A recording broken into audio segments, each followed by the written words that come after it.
I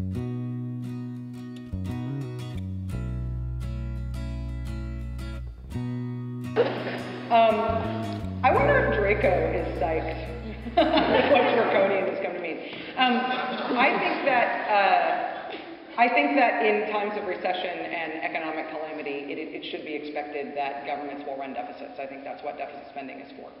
And I think that is because the way that supply and demand works in an economy that is integrated in the way that ours is that when people are broke and when unemployment is high, and among other things, consumer spending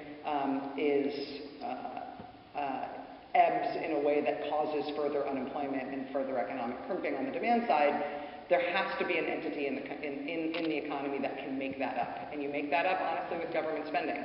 And government spending more than it takes in is something that I think strikes us as both morally unsustainable and financially unsustainable in the long run. And that's why it's important that in economic boom times, you dial the deficit back. And so when the economy is doing well, and when you don't have a demand side problem in the economy, that's when you can trim not just social safety net things. They tend to trim themselves a little bit because people don't need to be taking advantage of them. A lot of the things that we think of as safety nets kick in a means-tested basis, so people only collect on them when they are in trouble. But you also do things that are more fiscally austere in the hopes that a thriving private sector can sort of take up the slack for that economy.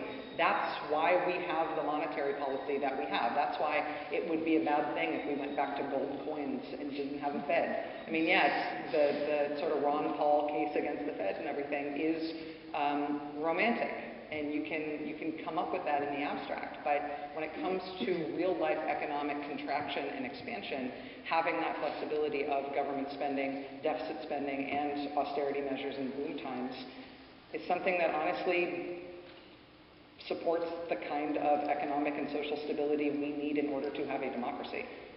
In a slack economy, austerity measures will drive us to, I mean, if we go into austerity measures like a la Ireland or whatever they are going to deal with, that will drive us to a level of social instability that will threaten our democracy, I believe.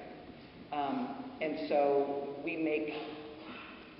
have a capitalist democracy in which we use monetary policy and fiscal policy as a means of leveling out the social shocks of capitalism. And that's a decision that we made as a country, that we were going to work that way. And you can make a purist case against it. But if you're not going to be one of the people who bears the brunt of it, I don't have that much patience for it.